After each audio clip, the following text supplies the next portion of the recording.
when there's a vibrational match between your energy and some possibility that exists in the quantum field that you haven't experienced yet. The cool thing about it is now we don't have to go anywhere and do something to get it. You do that in three-dimensional reality when you're matter trying to change matter. When you're creating from the field in connection instead of from matter, the events tend to come to you. When you invest in yourself, you invest in your future. Number one, take some time out of your busy lives to disconnect from your world. Shut your cell phone off, turn the TV off, power down your computer, sit your body down for a few minutes and close your eyes. Number one. Number two, take some breaths and center yourself. When you center your attention into the present moment, you have more energy to create with. When your mind wanders to the predictable future or the familiar past, that's normal. Just become aware of it. Keep working on settling yourself back down into the present moment. When you're in the present moment, you're the most creative. Number three, ask yourself, can I be defined by a vision of the future instead of the memories of the past? What do I want in my life? And take the time to answer the question. As you begin to contemplate and think about the answer to the question, you're changing your brain. When you make your brain fire in new sequences and new patterns and new combinations, that's the beginning steps of changing your mind. Next, decide on the emotions you'll feel when you begin to create that future, and teach your body emotionally what that future is going to feel like. And don't get up until you begin to feel those emotions. Next step, step number 4, rehearse in your mind who you're going to be when you open your eyes, the things you have to do, the choices you have to make, the steps you have to take, and review them over and over again. Number 5, you can't go to the future holding on to the biology of your past. Decide what thoughts you can bring to your future. Write them down. Thoughts like, I can't, it's too hard, I'll never change, I'll start tomorrow, what's wrong with me, it's someone else's fault. Decide on what behaviors or actions or unconscious habits you have to change. How do you talk? Do you complain? Do you blame? Do you make excuses? Do you feel sorry for yourself? Just become so conscious of those behaviors that you'll never go unconscious again. And lastly, you have to decide what emotions no longer belong in your future. That means if you want to be wealthy, you can't take lack. If you want to be healthy, you can't take insecurity or fear. You got to begin to condition your body to a new mind. If you do this every single day, your personality creates your personal reality. And your personality is made up of how you think, how you act, and how you feel. Change any one of those things and you change your life. And begin to measure the effects of you it cause. Give it a shot. Some of the research shows that, 90% of the thoughts that we think on a daily basis are the same thoughts as the day before. So if you think that your thoughts have something to do with your destiny, and 90% of your thoughts are the same known thoughts that you're always thinking, then your life should stay the same. Because the same thoughts lead to the same choices. The same choices lead to the same behaviors. The same behaviors create the same experiences. The same experiences produce the same emotions. Those same emotions tend to influence the way we think. And our biology, our neurocircuitry, our neurochemistry, our hormones, and even our gene expression is equal to how we think, how we act, and how we feel. And how you think, how you act, and how you feel is called your personality. And your personality creates your personal reality. That's it. So then it makes sense then, if you want to create a new personal reality, a new life, you're going to have to change your personality. And you got to start thinking about what you've been thinking about and change it. You got to become aware of your unconscious habits and behaviors, even how you speak. Then you have to look at the emotions that you live by every single day and decide, do these emotions belong in my future? So many people try to create a new life as the same person. In order to create a new personal reality, you got to change your personality. So the principle in neuroscience says that nerve cells that fire together wire together. Thinking the same way, making the same choices, demonstrating the same actions, creating the same experiences that stamp the same networks of neurons into the same patterns, all for the familiar feeling called you. And you do that for 10 years in a row. Well, you're going to hardwire your brain into a very finite signature because you're firing and wiring that way. And that box in the brain, that becomes our personality, becomes our identity. And by the time we're 35 years old, for the most part, we've done something so many times that the body now knows how to do it as well as the mind, and that's a habit. So we have these unconscious programs of behaviors, automatic habits, redundant emotional reactions, hardwired beliefs, perceptions, attitudes that function just like a computer program. You press go and it runs automatically. So then when it comes time to change, thinking positively is going to do nothing because your body has been conditioned for the most part into a program in the past. I think we start as philosophers, we initiate, we become initiates, and then we master it, knowledge, experience, wisdom, mind, body, soul, learning it with your head, applying it with your hands, knowing it by heart, thinking to doing to being.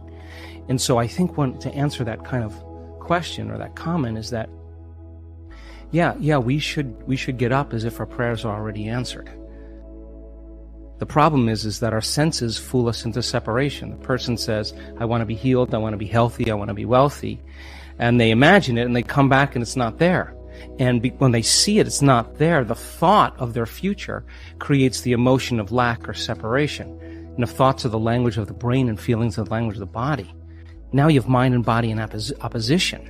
So then, if you think about something like appreciation or thankfulness or gratitude, when you are receiving something, when you just receive something, when something is happening to you in the moment, or something just happened to you that you enjoy, or you're surprised about, or is pleasing to you, you feel this emotion of gratitude. So gratitude becomes the signature, the emotional signature that it's already happened. Gratitude is the ultimate state of receiving. So now when the person combines a clear intention of their future and they open their heart and they feel the emotion of that future, their body is objective. It's the unconscious mind. It doesn't know the difference between the actual experience in their life that's creating the emotion and the emotion that they're fabricating by thought alone. In that moment, their body is believing it's in that future, in the present moment. And the stronger the emotion they feel, the more altered they feel inside of them, the more they pay attention to the picture in their mind. And we could say then that they're beginning to remember their future. And biologically, it's the same as remembering your past. So if you keep practicing opening your heart and you keep combining it with a clear intention, then the thought and the feeling changes your state of being. Which means then, if you keep doing that over time, you'll feel like your future has already happened. If you feel like your future has already happened, you stop looking for it. You're no longer waiting and wondering when it's going to happen or how it's going to happen.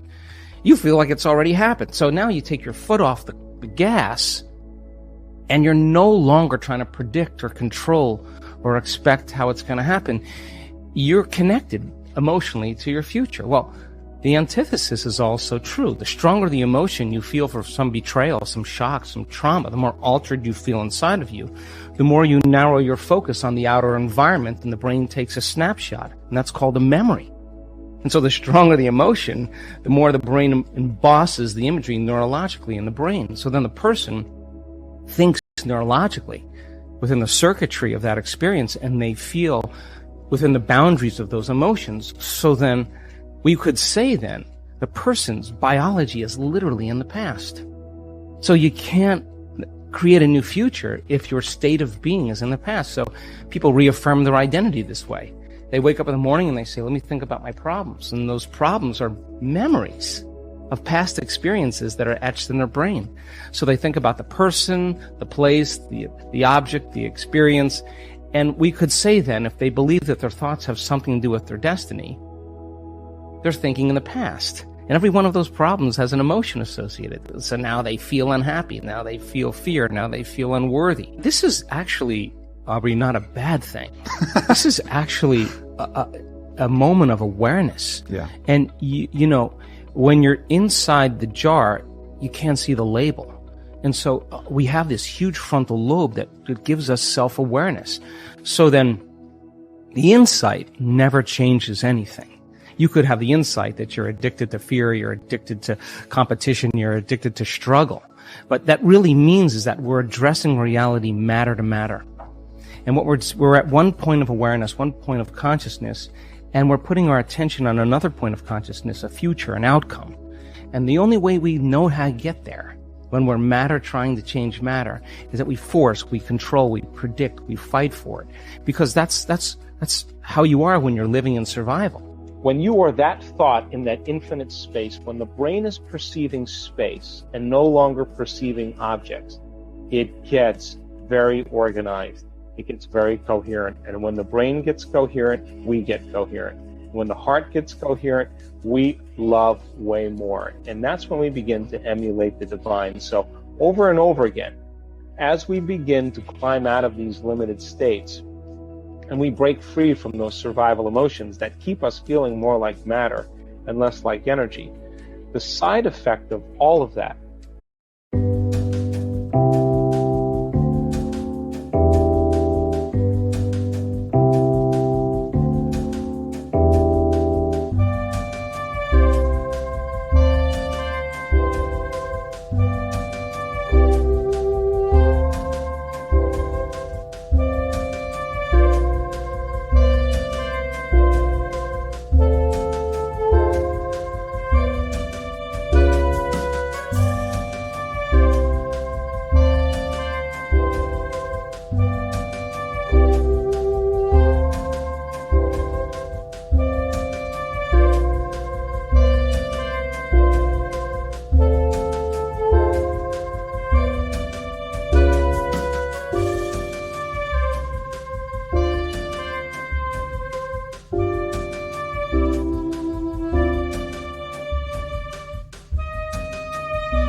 is becoming more energy and less matter. And that's when we start to demonstrate being a vibrational being.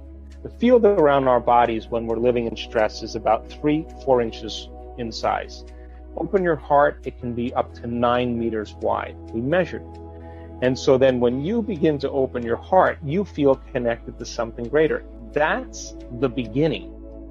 That's when the soul says, now I have infinite possibilities to experience, and I get to select as a free-willed individual where I want to place my attention. That's when we're liberated. So I think it's a great time for us to begin to really embody this information. I think it's a great time for us to hit the low points, to see those illusions. I mean, I had my own awakening, and you reach a point where you realize that the only time that you feel like yourself is you need the external world to remind you of it. That's a sign. When you can find an identity of yourself in the quietness and solitude of your own presence, that's when you're no longer seduced by the external world, and that's when you begin to experience true freedom.